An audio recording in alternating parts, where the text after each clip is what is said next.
you guys, and welcome to the Steele Wars Hypernews for Saturday, the 15th of September 2018.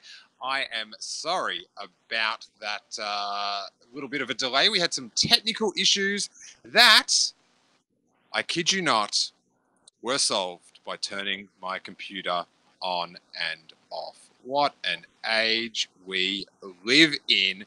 But we are going to be talking Star Wars via YouTube and Blog Talk Radio, or for those in the future, on demand at steelewars.com and all those good places. And we are joined, my co-host today, all the way on the East Coast. In the future, it's Katie McCort. How you doing, man?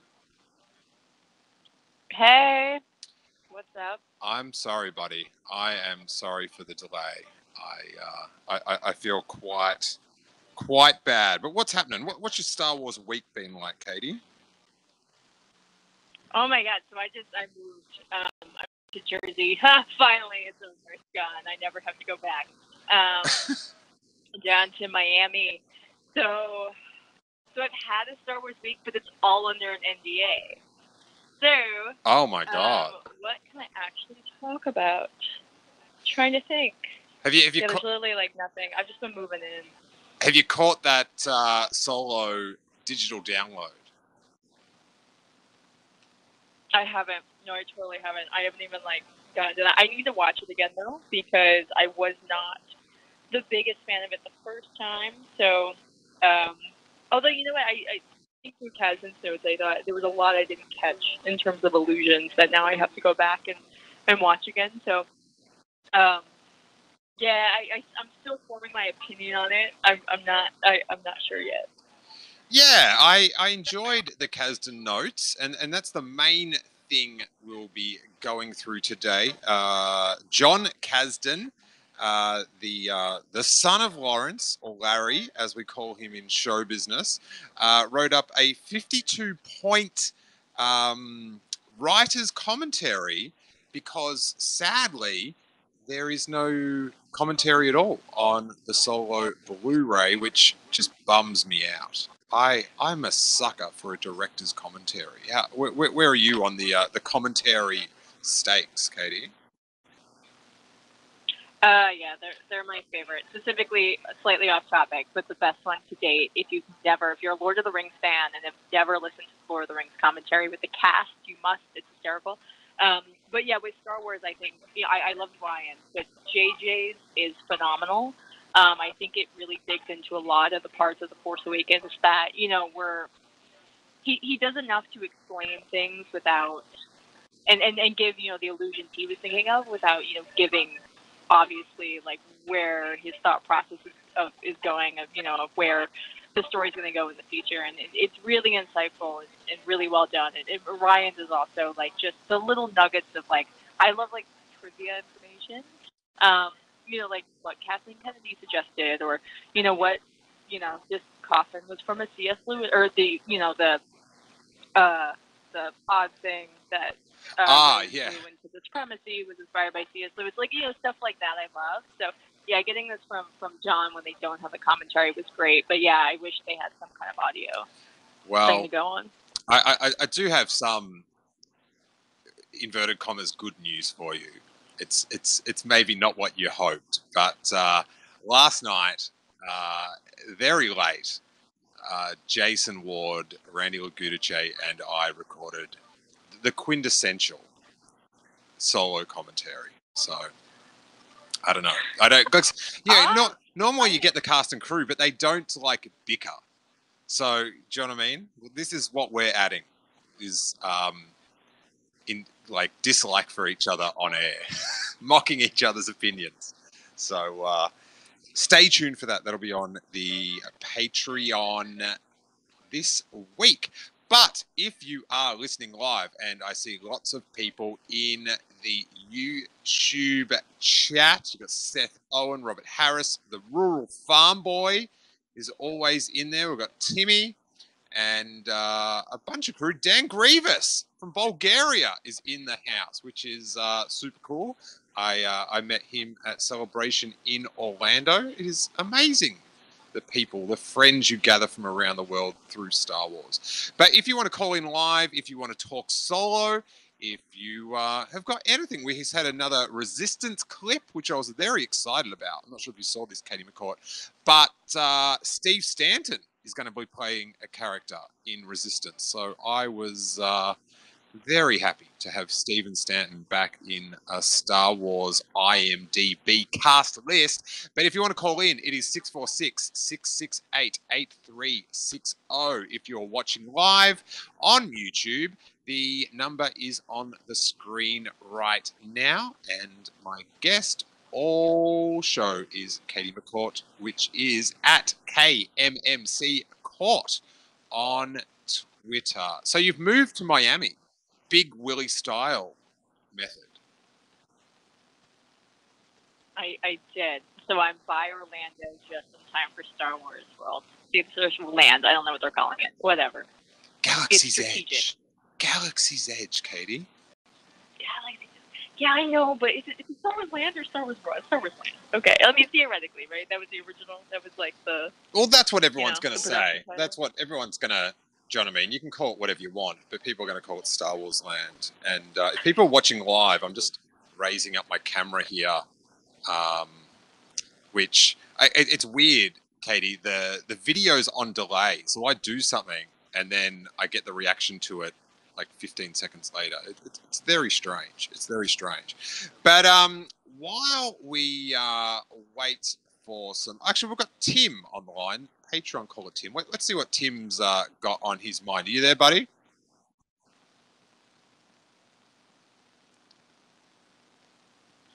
Yes. Oh, wait there. You waited so long that I put him back on hold because I thought he was too caught up in the chat. Hey, Tim, what's going on, man? You got to strike while the iron's hot. What you got for us?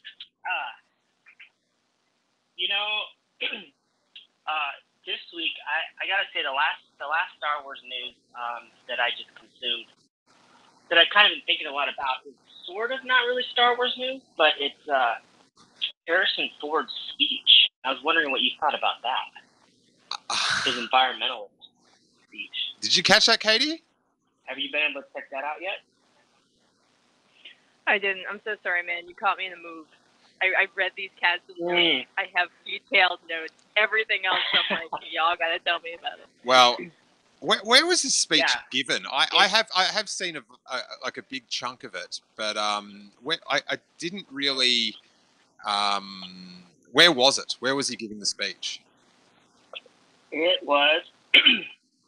Let's ask Google right now. Oh, Tim, you're killing me, buddy. You're killing me. All right, come back. Hey, come back with a report. Come back with a report, Tim. We can't have people calling in to then Google. Just a no would be fine. But we'll come back to Tim after he does his report on Harrison Ford's. He gave a speech at like some environmental summit or the UN, somewhere very highfalutin, and he was in a mood, and thank God he was, about the lack of movement on to help save the planet, basically. And I think one of his key lines was, stop giving power to people that don't believe in science or pretend to not believe in science. That was his main message. But it was with that... Harrison Ford doesn't seem to get angry that often as a character, but he had that Air Force One, get off my plane, angriness about it, which was pretty sweet, Katie. Okay. I will put that on the long list of stuff I have to catch up on. Angry Harrison Ford is always fun. Or just grumpy Harrison Ford. But even better is Mark Hamill is grumpy Harrison Ford. Well, his current Harrison Ford's current hairstyle and beard, it does look like he might be a stand-in for Mark Hamill on the set of Star Wars Episode 9. Yes. Okay, I saw that meme and I'm down. Done. It'd be the best.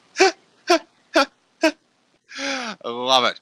All right. So, what we were going to talk about was the useless solo factoids and tidbits for anyone who's interested by Jon Kasdan. I feel like Jon Kasdan's been in my life a lot in the last day because I've been watching all those bonus features stuff on the solo download. I have to say though, I don't. Like, I've been watching it on like Movies Anywhere, and then I'm watching that through Amazon Prime. These are all new things for me. I used to just be iTunes, but I got like this coupon thing to watch solo. And the extras, they just play after the movie. It's one long file. Ugh, gross. I know. Yeah, I hate it. Oh my god, I'm so like. You can't skip very well. Oh, you keep going past bits and.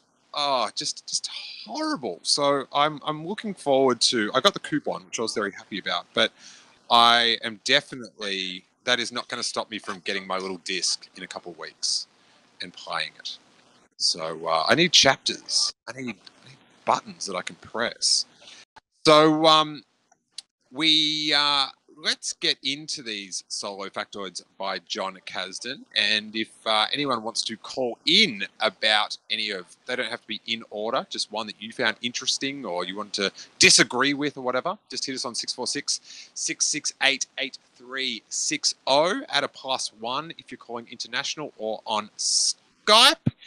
But the first one is Lawrence Kasdan conceived of a notion of a Dickens-type childhood for Han and the character of Kira, originally Kura, before I or anyone else was involved. So that just makes me think of Han Solo just like, please, sir, can I have some more blue pants with red stripes down the side or something like that? Yeah, what's interesting, so all the literary allusions that Kasdan put into this, I didn't pick up on any of them, which I'm pretty good with the sequel trilogy, but there's, it's just interesting, like I was saying this with, how Ryan Johnson pulled from, like, C.S. Lewis, and there was another, he pulled from a lot of psychoanalytical stuff, which is a little bit different, but, this is the type of thing where, some of it's going to be really obvious, and I love obvious illusions, and some of it's just going to be like, I'm an artist, and I'm a fan of this artist, I'm going to sneak it into my movie, and I think that's one of the coolest things about film, and again, a lot of it you're not going to be able to pick up, so I appreciate it when they actually, like, confirm to you. I'm sad that I think, and I've seen a lot of other people say this, and I thought this as well, I think the American Graffiti allusion to the speeder chase was debunked. I don't think that was ever conscious. I feel like he would have thrown it out there, so that's kind of sad, but oh well. But the ones that surprised I think, Katie, were the American Graffiti thing, I always thought that was something that we projected onto that scene before the film came out. Like we thought that's what it was going to be like, and it was nothing like... Yep. Like American Graffiti... I don't know. Is there a bit with a high-speed car chase that I can't remember? No, but I mean, there's a race at the end, and it's Harrison Ford, and like I think that's where people like made the jump. I mean, you're right? Like it doesn't necessarily scream like, oh my God, they're clearly making an homage. But yeah, it was something that I thought. But then like the way that Kasdan says it in the notes is like we want to explain more his personality of like. It's kind of like gung-ho, and it does feed more into the character. So it makes sense, I think. I agree. I think we kind of jumped. We've got another call. It's 724. Who are you and where are you calling from? Hello, Steele. Hi. My name is Anthony, and you might have seen me on your feed as Rural Farm Boy. Hey, Anthony. Amazing. The Rural Farm Boy. How you doing, buddy? I've always wondered about the man behind the avatar. What's going on? My question to you, sir, is what are your thoughts on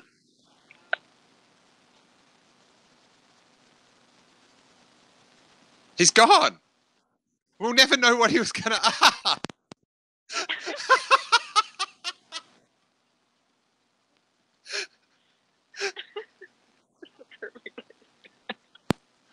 Oh my God! All right, let's. Our callers. I love the callers, but it hasn't worked out thus well this episode. But I'm sure Tim is researching, and the rural farm boy Anthony might come back to us. But let's go to tidbit number 2. The name of the white worms. Oh, the name of the white worms. I don't even know what the white worms is. What does that refer to, Katie? In the, what was it? It was Bram Stoker, right? Or from The Illusion, or in the movie? Well, just his factoid, it says the name The White Worms is a homage to the thoroughly mediocre Bram Stoker novel The Lair of the White Worm. In the original script, they were not worms at all, but described as well-dressed vampiric albino aliens, a la David Bowie.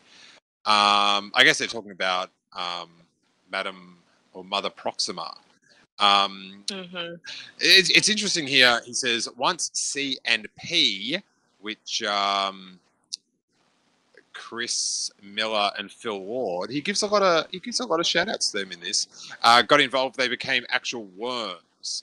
Mother Proxima's design evolved through the production. The element that stuck from the very beginning was their sensitivity to light.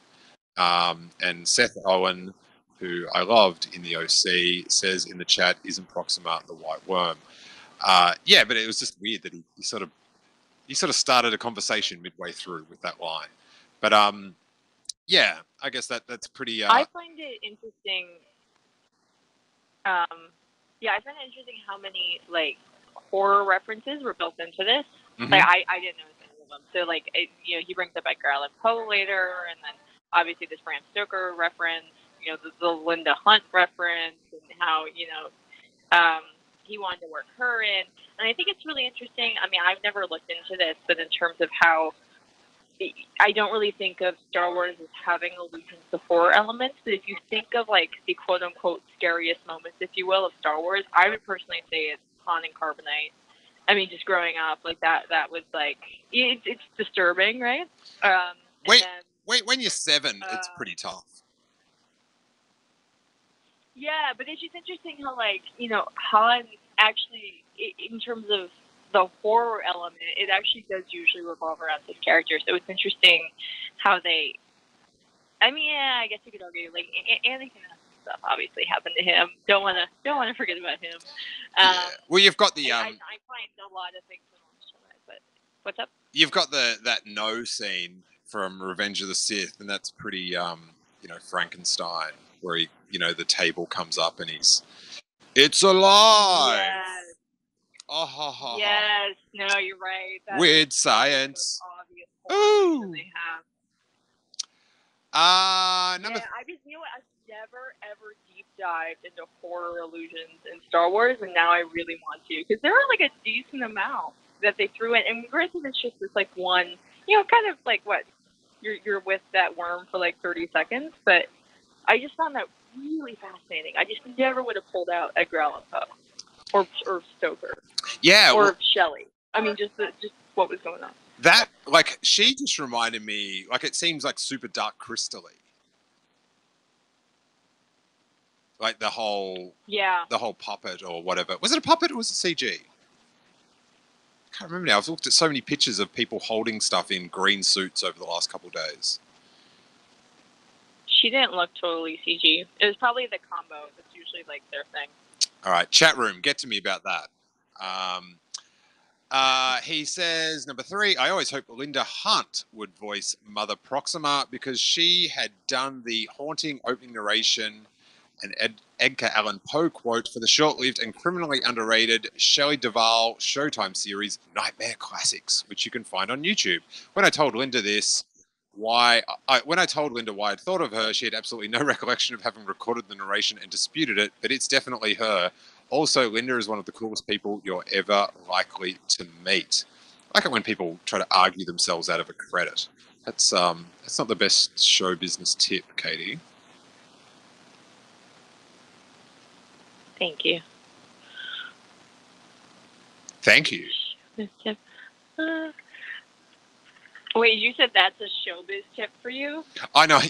I guess, yeah. I said something around that. This number 4 annoys me. I'm not big on number 4. It is. Of course, Han told Leia the story of how he and Kira broke out of the den of the white worms, and that's what gave Leia the idea to pull a real thermal detonator out when disguised as the bounty hunter Bush in Jabba's palace in Return of the Jedi. And for anyone who feels that maybe that didn't need to be explained, you're crazy. It had to be explained. This drives me crazy, Katie. I'm not a fan of doing this thing where, 40 years later, you decide to explain a plot point that nobody intended. Nobody said, well, how did she know what to do? It's like, she's been involved in wars. She's trained. I don't, it's just never, I've never seen it brought up. It never crossed my mind. It's a detonator. It's almost common sense of how to just negotiate with people. I mean, she was a princess. She knows how to negotiate. She knows how to work this whole area. I mean, it was totally in her skill set. So yeah, I just don't. I don't get the point of this. I agree. It's I don't want to I got no ill will against Jon Kasdan or anything, but it just seems, I don't know, kind of. Same, yeah. And it's a common sort of, it's not just him, but it's sort of the arrogance of, here's this classic thing and I'm gonna claim it. He's sort of riding in that, in effect, I came up with that idea. Sort of. Do you know what I mean?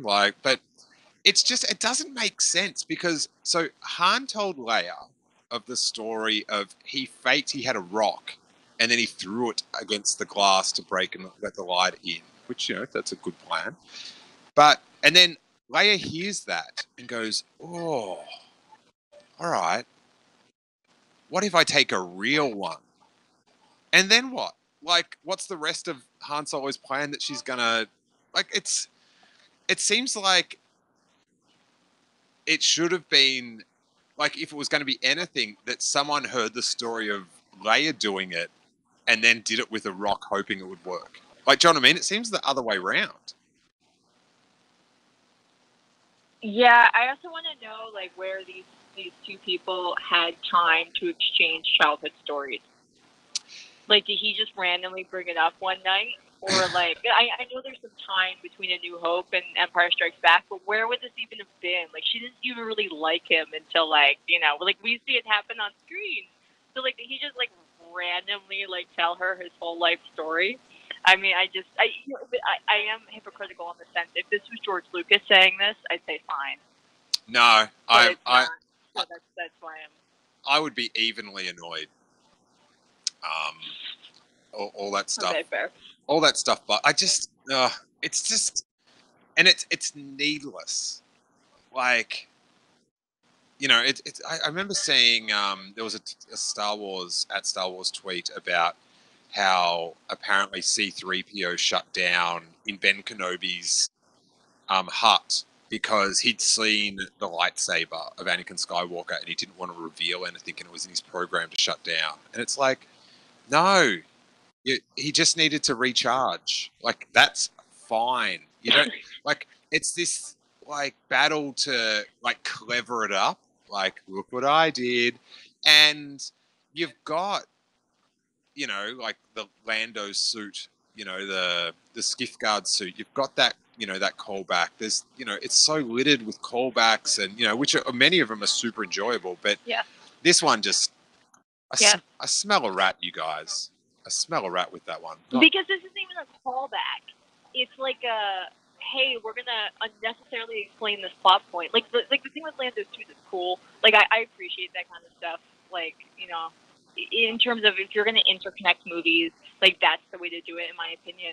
Find things that, super fans are going to, I'm a sucker for Easter eggs. I don't care. And anybody who puts Easter eggs down, sorry, we have to have a conversation about this because I have somewhat of a problem with you. But This wasn't an Easter egg. This was just weird. Like, I don't even know.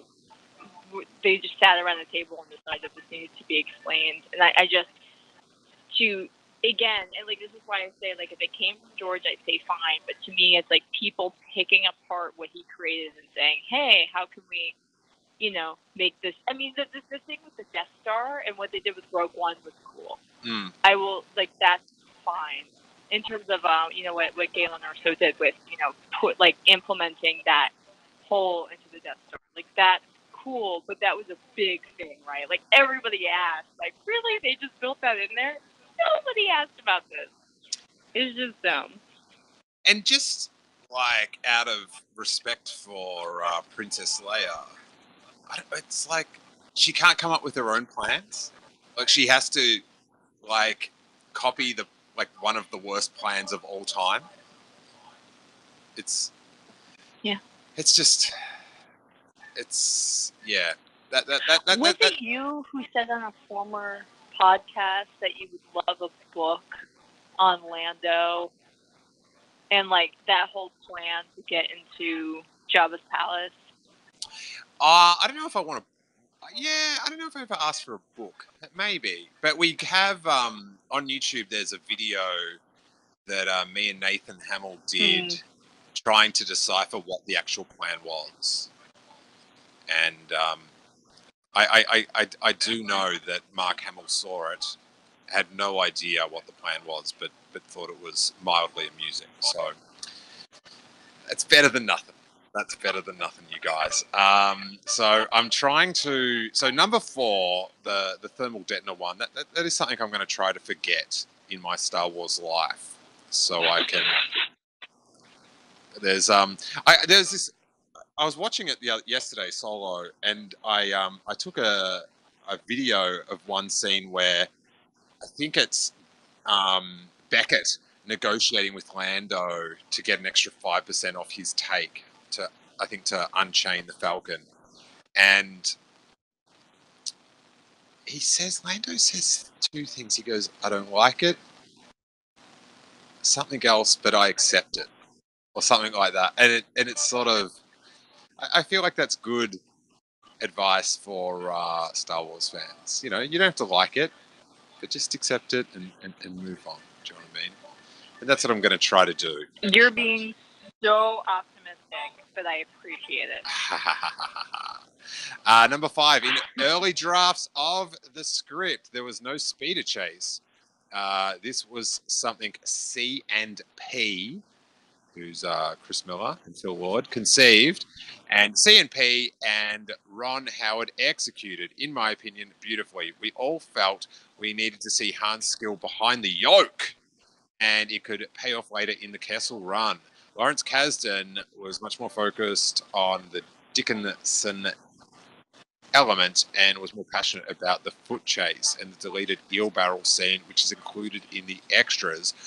I think that speeder chase is a work of art. I watched there's a bonus feature about all the different elements, like the practical car, and then CGI stunt people and stuff, and then to watch it again and how fluently it all blends together, and how nice this, like, because the speeders are like drifting like as cars on on wet ground, and when that's sort of photoshopped out and it's just floating, awesome effect. I love the mix of like digital and practical effects to make like like the perfect sort of effect. Did you are you a speeder chase fan, Kate? I'm always a speed chase fan. I mean, I admit, like, nothing's gonna beat like the OG ROTJ, like Speeder Through the Woods. Like, I just have an incredible emotional attachment to that moment. It's the best. But no, I actually I really like the beginning of the film. I think that set it off well, and I agree from a character standpoint, it was needed for him. It reminded me a lot, and maybe I honestly could be remembering it wrong, but it reminded me of the boat chase scene from Indiana Jones Last Crusade in Venice. Star Wars hasn't had a boat chase scene yet, has it?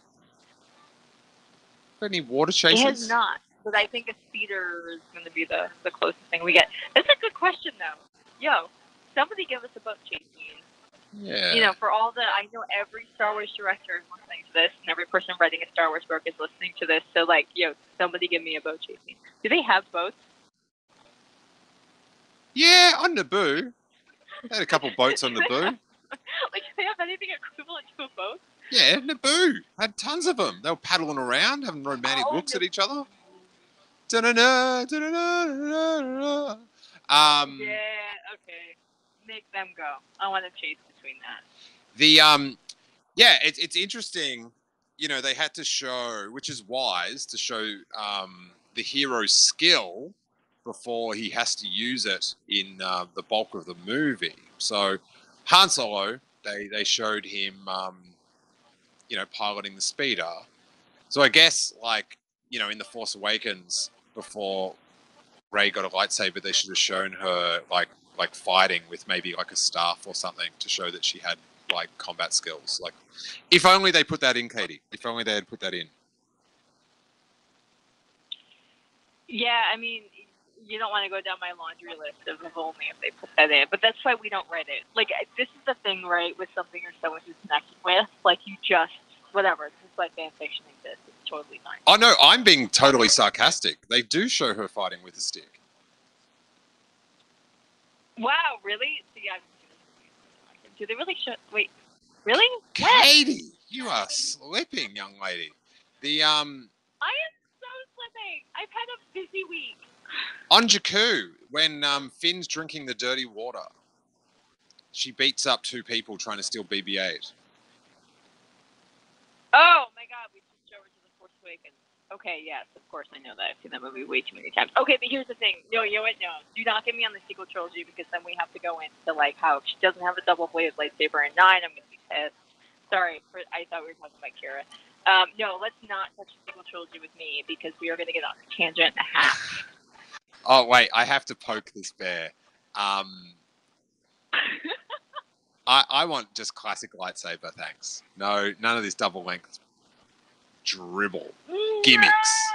Classic. No, that's not, no, wait. She's trained with the staff, man. Like, it would be a total wasted opportunity if she doesn't come out with a double bladed. Because, like, here's the thing. We've only seen it, at least in canon.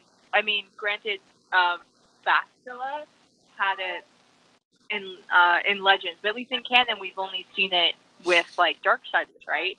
Mm-hmm. So it would just be so sick to see it with somebody who's, like, wielding, like, the light side of the Force, and it has a double bladed. Like, she's more trained. Like, we saw that with Luke, right? Like, to me, like, that's the biggest foreshadowing moment. Like, when she was, like, yeah, like, going head-to-head against, like, Luke Skywalker with the staff until she pulled out, you know, obviously the lightsaber. But, like, that's just more, like, she knows that more. It makes more sense. Whatever. I'm going to stop here. I just disagree with you.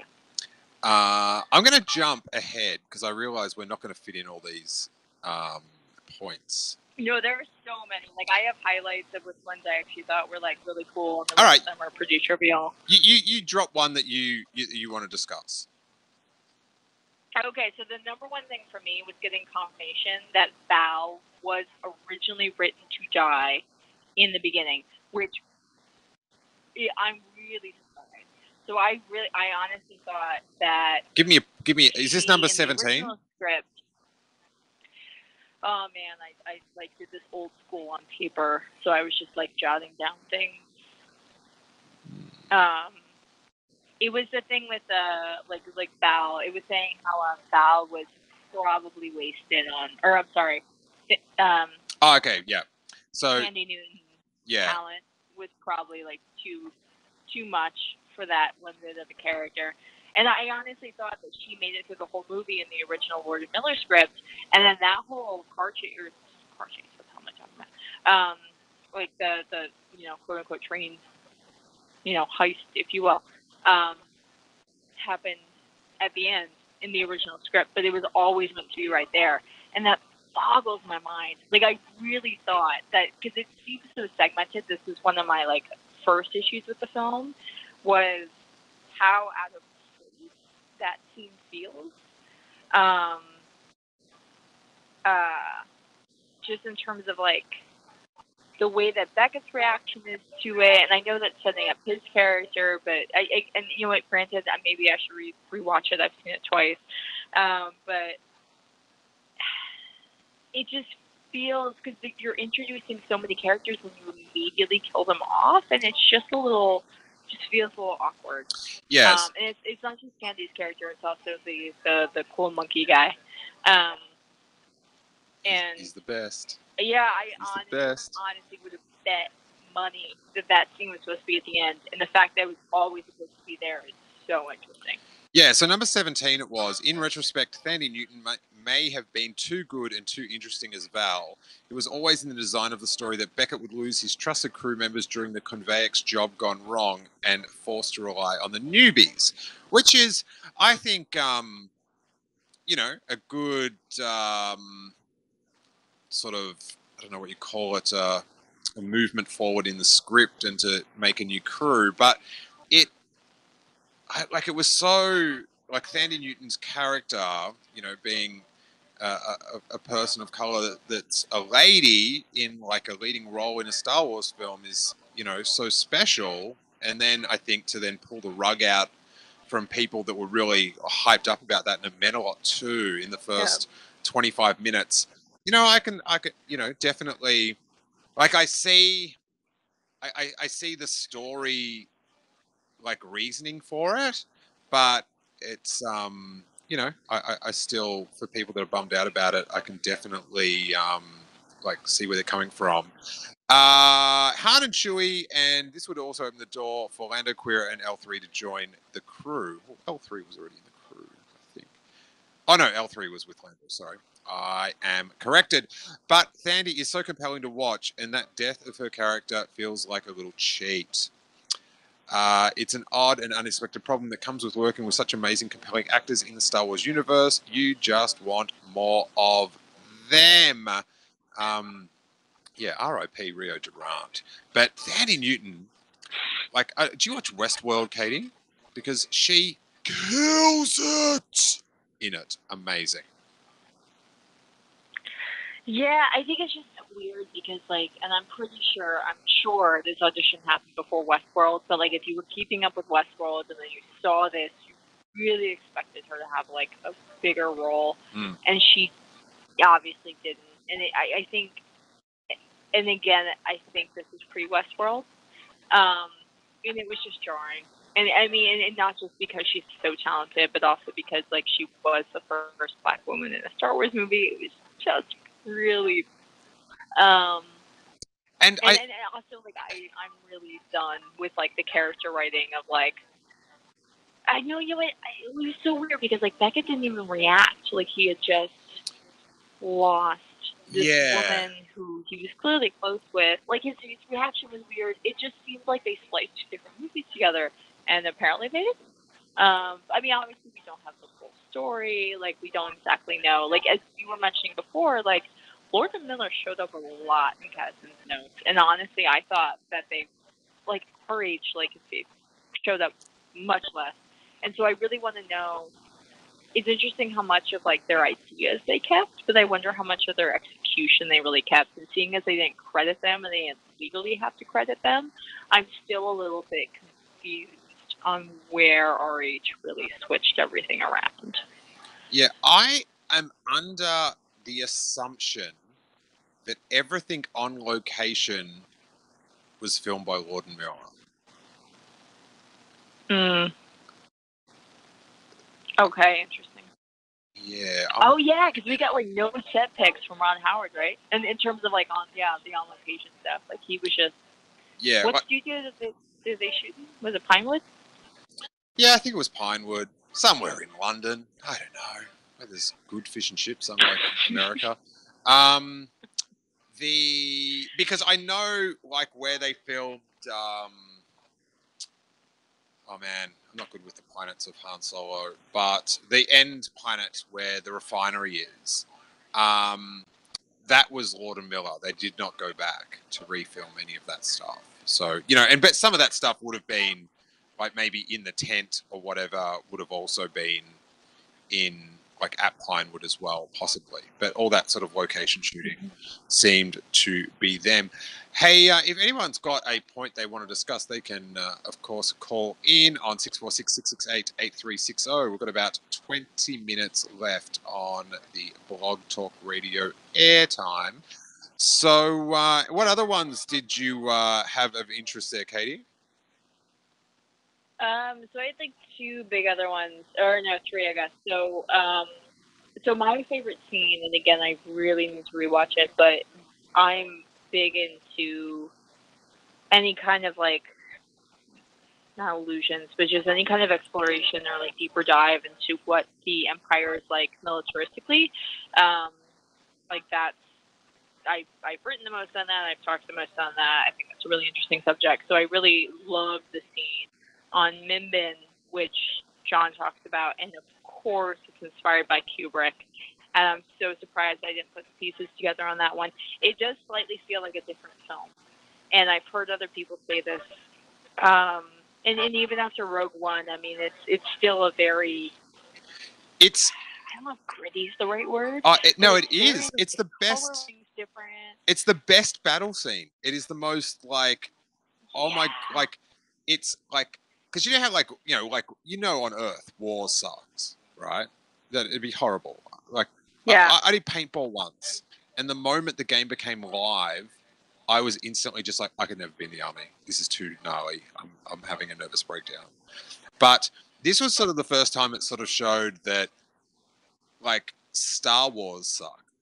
Like, do you know what I mean? Like, even on Hoth, when they're all like waiting for the AT-ATs to turn up, it seemed pretty fun still. You know, they had sweet North Face like outfits and stuff. But this was just like, this is miserable. There's not a moment of my time in doing this that is not miserable. I can't find this one. And I love that view, and I love the mud troopers, and I wish we spent longer in this moment. And I know Kasdan also mentions that they have the whole, him training to be a pilot, and him actually getting kicked out of the academy, and then eventually dropped, which I understand. Like, the movie would have been really way too long. But yeah, like that whole scene, like again, like down to the coloring and just the way that it was directed. And I don't exactly know who did it, and I'm assuming it's Ron Howard. I should have put the pieces together that it was inspired by Kubrick, and I didn't, and I'm so glad he pointed that out. I'm like a gigantic Kubrick fan, and so now it makes sense why I'm just like, yes, this scene is so cool, and it's so much more than I think of what we saw in Rogue One, where they could have gone there, and in Rogue One has some gorgeous scenes, and I just like, this is like one of the standout, like, in my opinion, just like really beautiful scenes. And, I mean, it's gross, right? Like, I mean, it's like very, as Kasdan explains, I think he explains it as like hellish, and it definitely is, but it's just so well shot. And yeah, I just love that scene. So I'm glad that the Kubrick name drop was really cool for me. And when you rewatch it, that war scene in the background, like I didn't notice when I was watching it in the cinema. There's like, you just see like TIE fighters like in the smoke flying past. Yes, it's really cool. I actually the deleted scene in between Han signing up for the Empire and that scene of him flying, like on actually Dan Grievous has on the chat room, it's Savareen that's the end planet that and now I've wiped what the other one was. Not Malastare. Oh my god, I'm in planet. It's the planet from Splinter of the Mind's Eye. Oh my god. Anyway, that planet. Someone will type that in pretty soon. But so there's a scene where he's flying the TIE fighter and he crashes it, and then he has like a court martial. The TIE fighter bit was filmed a bit like, there's this Han Solo reaction shot which is a little bit cheesy in it, but it does fill in the gap of like he did actually, like he was telling the truth about Minban. So thanks Robert and Dan in the chat, that he was telling the truth that he got kicked out of pilot school for having a mind of his own. Like, when he said that in the film, did you think he was telling the truth, or that was just his excuse about why he wasn't a pilot? Oh, you do not want to go down this rabbit hole with me. I 100% think he's telling the truth, and that goes literally. This is a gigantic rabbit hole that I've written 100 pages on, and you just do not want to go down this. But like the mind of its own. I mean, Kasdan explains this in like a very, no, but the deleted like, scene, the deleted scene, like, makes it clear that he's telling the truth. Sure, yeah, but like, I mean, the way that he explains it as like the Empire, like trying to show them as how impersonal they are. I forget, this is earlier in the notes, and I forget exactly what film. Oh, Godfather Part 2, and he just, so of course, like, you have a mind of your own. Like the Empire works to destabilize and brainwash, and we see that in the prequel trilogy with the stormtroopers very explicitly through. I'm sorry, the clone troopers very explicitly through the chip, and then we see further on like the sequel trilogy stormtroopers. They have very, very explicit, at least in the Phasma novel, allusions to like darker hypnosis, drugging, subliminal messaging, like just these, very real brainwashing tactics used by the military in real life. So, I mean, definitely, like, I would love to have gotten that story, and I'm sad we didn't get it, but it's interesting wording. I liked Matthew Thurbon just pointed this out. Thurbo in the chat. Where did it go? It was I think point 34 was that Kira's job title when she was posing on Kessel was Assistant to the Vice Admiral of Trade Route Allocation and Monetization, which sounds like something that my podcast needs. But it was a little bit of a tribute to the extended titles in the prequels. Some of the Vent, the Vice Chancellor to the Emissary, all that sort of loaded talk, which I kind of like. Yes. What other points did you? I also think another. Yeah, go. The not dig, but so if anybody hasn't seen, there's a world building conference. It was like a panel at E3. Oh, really? It wasn't this past year. It was in 2017. It's with James Gunn. Neil deGrasse Tyson shows up. There's a few other people on it that I can't remember. But so he basically comes out in that panel, and he's like just bashing Star Wars, like in a fun way. Like, it's very funny. I really recommend it. He just bashes Huck's like whole military strategy, and he like goes off on how everybody in Star Wars measures like distance with time. and it's interesting, right? Because like I personally do not look at Star Wars as sci-fi. I look at it far more as fantasy. It follows more fantasy tropes. It deals more with myths.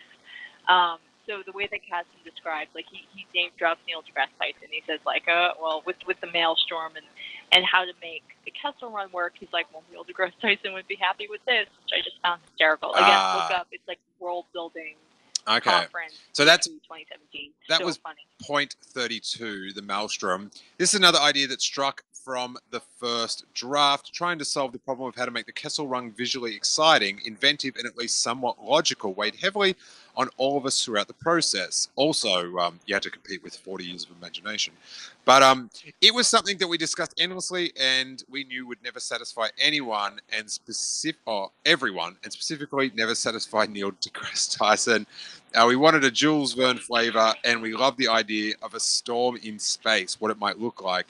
The Hubble image of the pillars of creation was a huge influence on this concept. ILM did tests in which they blew up canisters of different colored powder and photographed the explosion slow-mo. Those tests were fun to watch.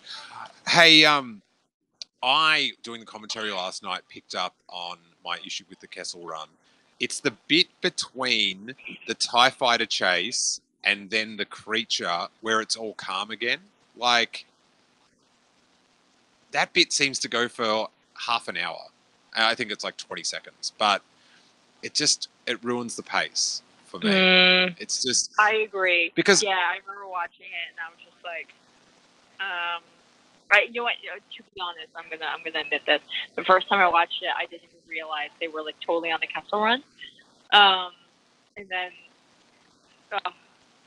I was like harboring too many negative emotions. I think like during the first time watching that film, and it started once they killed Val, and then I was like set off from that. And then the L3 thing, which Kasdan mentioned, I'm in the camp that has like huge thematic issues with that. Which like whatever, we're not here to solo, but yeah, but I did notice the pacing, yeah. The let's go to 26. L3 was a character conceived in conversations between Chris Miller, Phil Lord, Lawrence Kasdan, and myself. It is interesting to see how divisive she's become in these extremely divisive and politically charged times. If you're interested in that particular conversation, there was a great piece by Spencer Kornhaber in The Atlantic and another by Kate Gardner on the Mary Sue that illustrate the differing points of view and the passion that people feel about Star Wars. The truth is, she actually evolved out of Chris Miller's astute observation that it was funny that the bartender at Mos Eisley objected to C-3PO, considering droids seemed to be the least rambunctious folk in the galaxy. This is another thing. That solo book that goes into how L3 sort of is aware she's stuck on the Falcon. I just don't know what I don't know what anyone's thinking with that. Like it's like the exact thing that like she's living her nightmare. She wanted to be free, and now she's trapped. And I would like after the film came out, I was sort of like, well, she may be merged, do you know what I mean? And like it's not, it's like Baby Groot. It's not actually Groot. It's something else. And but it's not like it's she's in there bumming. It's so tragic. I have no idea why anyone thought this was wise.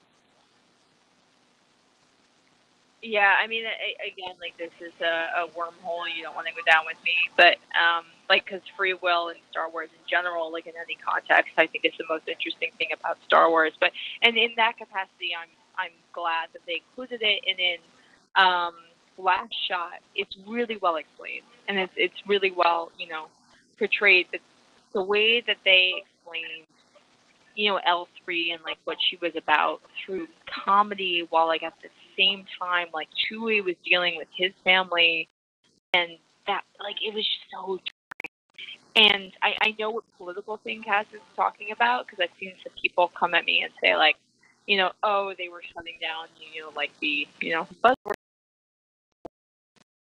type of thinking, and I was like, Jesus, how did you get that explanation from that? I just think they were I don't even know what they were thinking when they did the character. Like, it's so...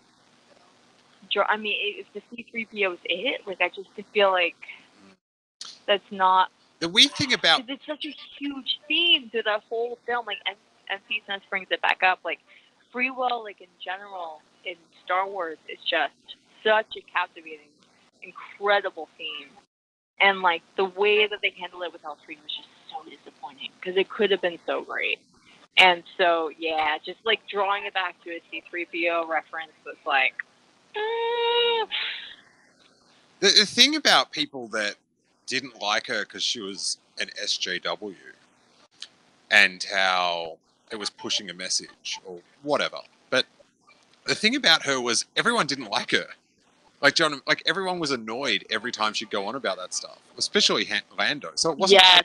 It wasn't like she was praised for her campaigning or anything. It was, it was sort of like a mocked thing. But let's go to another call. We've got 714. Who are you and where are you calling from? Well, my name is Raj, and I'm calling from Orange County. Actually, calling from Los Angeles now. How you doing, buddy? Hey, Raj from the Sith List. What's going on? You were there. Hey, how you doing? Hey, Katie. How you doing?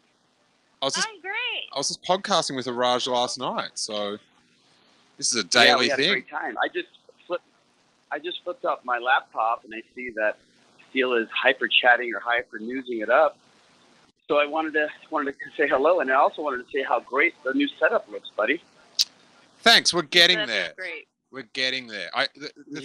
The thing I'm trying to work out is how I can not have to set stuff up every time, because that was Right. you know, like when we did the one with Yeah. all three of us, like that takes like a couple hours to set up, and then Right. doing it by myself was like half an hour. But I'm trying to make it so I can have it all set up continuously without ruining my house, because you know, baby's on the way, and it won't be.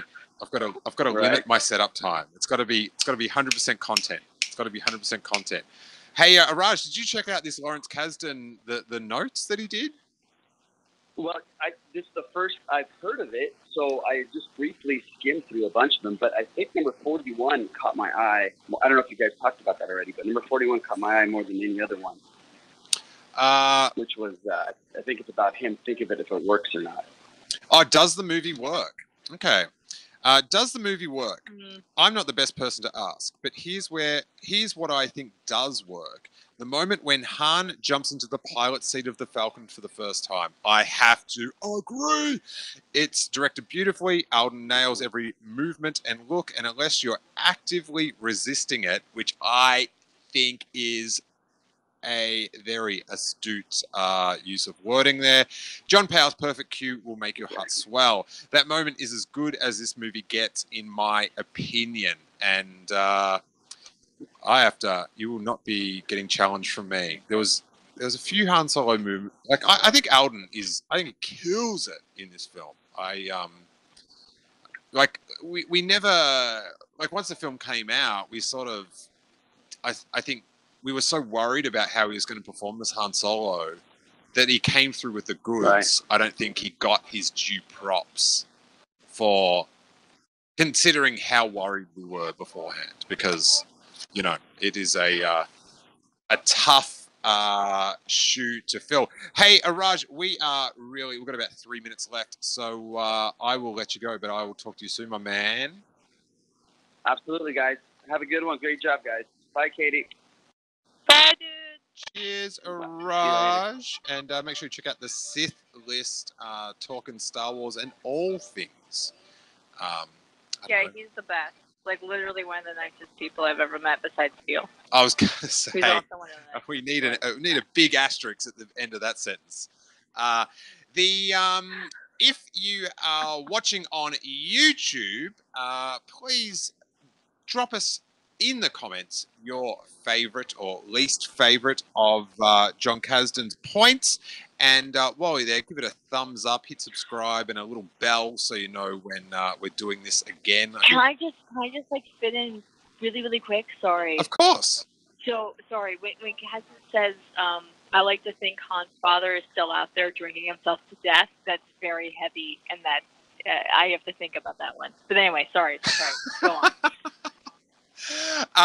I should also point out that we are having a pre-baby sale, Katie.